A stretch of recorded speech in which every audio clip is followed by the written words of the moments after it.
Part of Southeast Asia, there's a city too strange to believe. Huge, we're gonna watch another one, don't worry. 20-lane highways completely empty. Massive temples. We gotta enrich our minds now a little bit. 4 times the size of London, 6 times the size of New York. But apparently, I learned about this on Twitter today.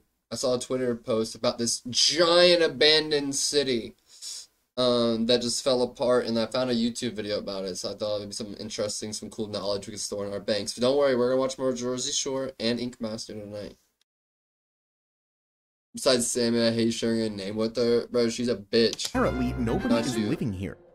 2 years ago, we mentioned this city in a video. It was viewed by 46 million people, all of them stunned to hear about the strangest capital on Earth. Now, we decided to take a deep dive into the city of Naypyidaw. We hope you're ready for a crazy video, because the more you know about this city, the stranger the story gets. Knowledge! Knowledge time! Naypyidaw is the capital city of Myanmar. It's a forested... Have you guys ever heard of Myanmar? I didn't even know this was a country. Chat, I will bet my left testicle no one's heard of this country before this video. Country in Southeast Asia with 50 million inhabitants. Damn. Remember that video we spoke about? That almost got as many views as Myanmar's current population. You might know the country by a different name. You guys just want my nuts. If you were around before 1989. Back then, Myanmar was called Burma, and this is actually pretty controversial. The name was changed to Myanmar by a military dictatorship that forced its way into power way back in the 1960s. A military dictatorship? A lot of people didn't think this regime had the right to change the country's name, but the United Nations call the country Myanmar, so that's the name we'll be rolling with too. Used to be. Now, let's talk about Naypyidaw, the strangest capital on Earth. Yo, this is the capital of... Here's a satellite image of the city. It has a total area, give or take, of 7,000 square kilometers. As we mentioned earlier, that's several times bigger than London or New York. A similar-sized city, but still a bit smaller, is Shanghai. But there's a major difference between Naypyidaw and Shanghai.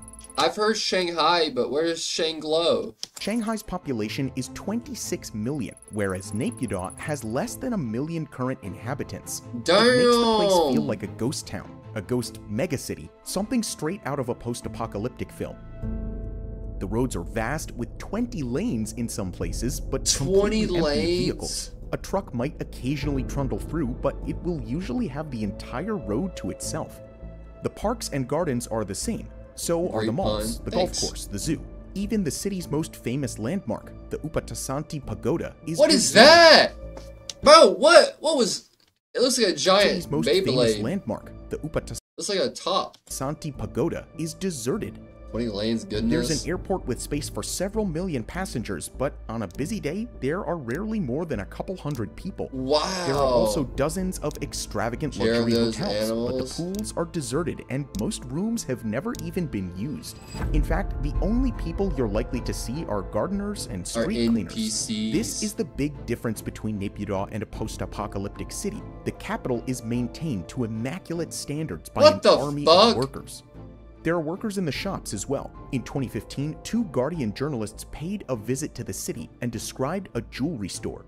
There are dozens of people working here, but no customers. It's completely silent. They're all just set up. The population has risen a bit since simulations. Back then, Naypyidaw was even more of a ghost city, with less than 400,000 citizens. But it's still eerie to think about, and this capital gets stranger yet.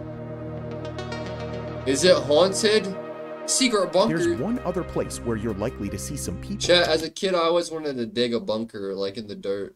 The city is home to Myanmar's parliament, a sprawling complex of extravagant and identical-looking buildings surrounded by fences and moats.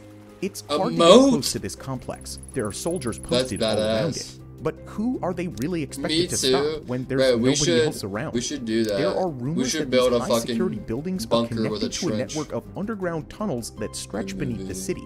Supposedly, these tunnels were designed with the help of North Korean technicians. Tunnels? These rumors are almost impossible to prove, but considering how strange Naypyidaw is... let me check. The tunnels are real. What the fuck? It wouldn't really come as a big surprise. Never die. As well as this ministry zone, the city holes. also has a military zone, a hotel zone, a residential zone, and several others. In the Well, residential teach me zone, too, the bro. roofs of the I love buildings are learning shit. color-coded depending on the jobs of the people who live there. What? Blue roofs are for workers from the Ministry of Health. Green roofs Bro, are that would probably make it easier if your city is ever under attack from the enemy. They'd know what areas to go for for. workers from the Ministry of Agriculture. Foxhole But of buddies. course, Oh, most we're hole homes buddies. are That's empty. for sure. These city zones are large, clumsy, and disorganized, without a logical structure or order. It's as though these different parts of the city have been thrown together without any proper thought. I made the It's city impossible plan. to find a city center in Naypyidaw. It's like moving through a random maze. The setup of the roads doesn't help either. They're strangely arranged and hard to navigate. Look at this 20-lane highway inside the Ministry Zone, which randomly connects to a much smaller road. What the If there were fuck? genuinely 20 lanes of traffic here, it would instantly What lead to the gridlock. fuck? The planning just doesn't make any sense. Look at this road. There are roundabouts too, so vast and bizarre that it hurts your brain to look at them. You won't find That would roundabouts hurt that look my like this head, bro. anywhere else in the entire world. Again, it's lucky that these What roads the aren't actually fuck? full of cars. These roundabouts would surely be gridlocked. This one is What is particularly this? strange and sits in the middle of a 16-lane highway. But for some reason, they decided to build another 16-lane road highway to bypass the roundabout? only to then intersect a highway at a 90-degree angle? I don't know about you, but to me, a 90-degree turn on a 16-lane highway doesn't seem like a good idea. Bro, going across both lanes. Oh my Further god. east, there's this other massive Gee, look 16-lane like highway that runs they- for miles whoever in an made almost this didn't go to perfectly straight college. line.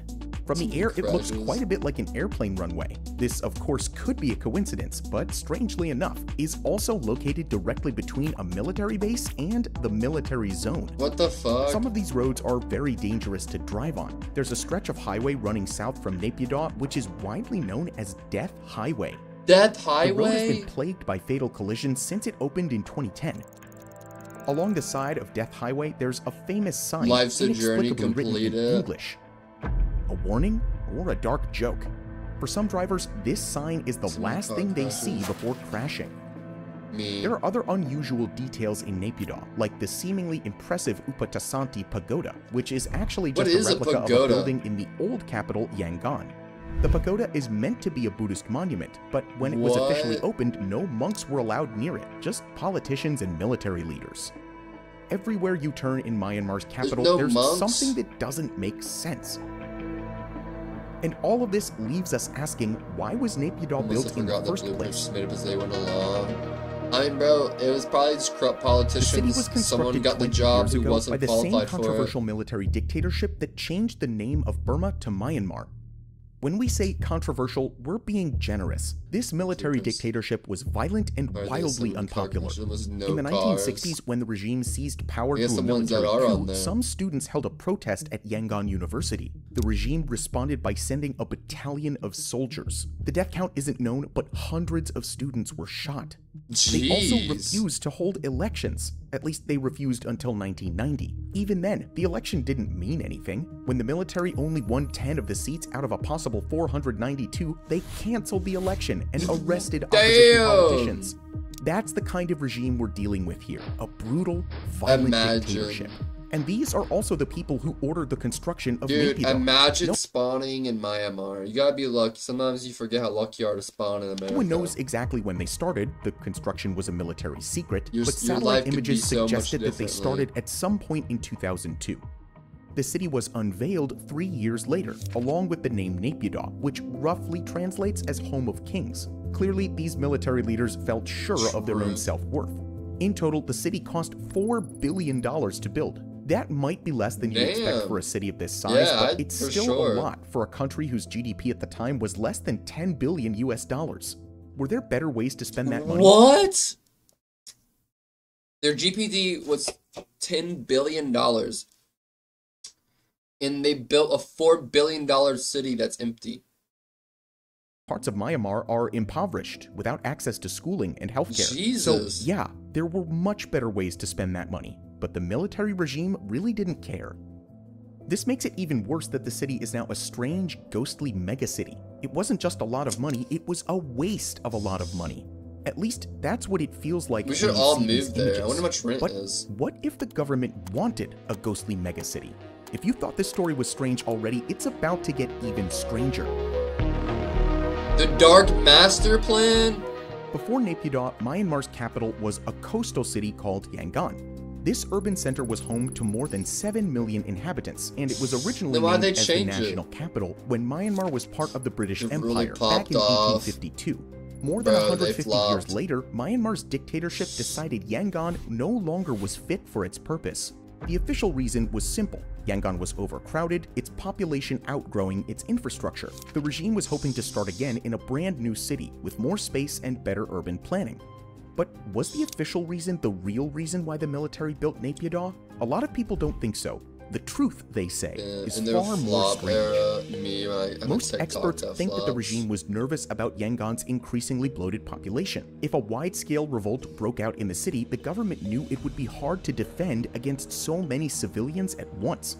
The student protests at Yangon University weren't the only demonstrations they dealt with, and it was starting to feel like a matter of time before one of these protests broke out into something bigger.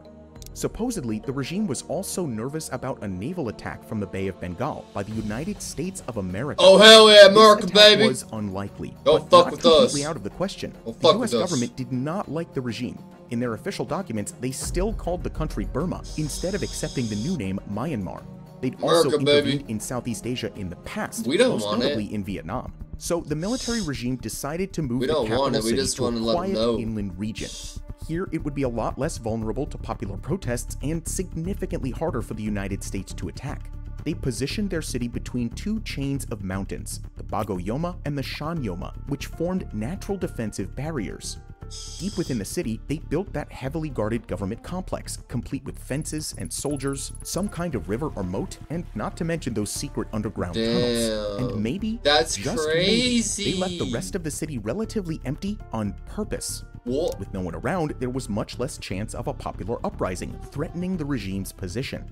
Even if the city filled up over time, and the number of people has been rising very slowly, the wide roads would make it easy for the army to defend against any protests. Some people even think that the 20-lane highways are secret military runways. A plane could touch down in different corners of the city, ready to defend against violent protests, in a way that wouldn't have ever been possible on the tight little streets of Yangon.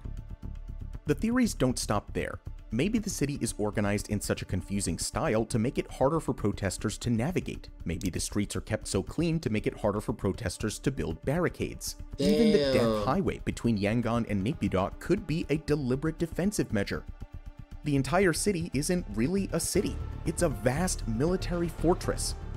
Just to reiterate, none of this has ever been confirmed by Myanmar's military dictatorship. Maybe the official explanation is true, and they really did move for administrative reasons, to avoid the traffic in the overcrowded streets of Yangon.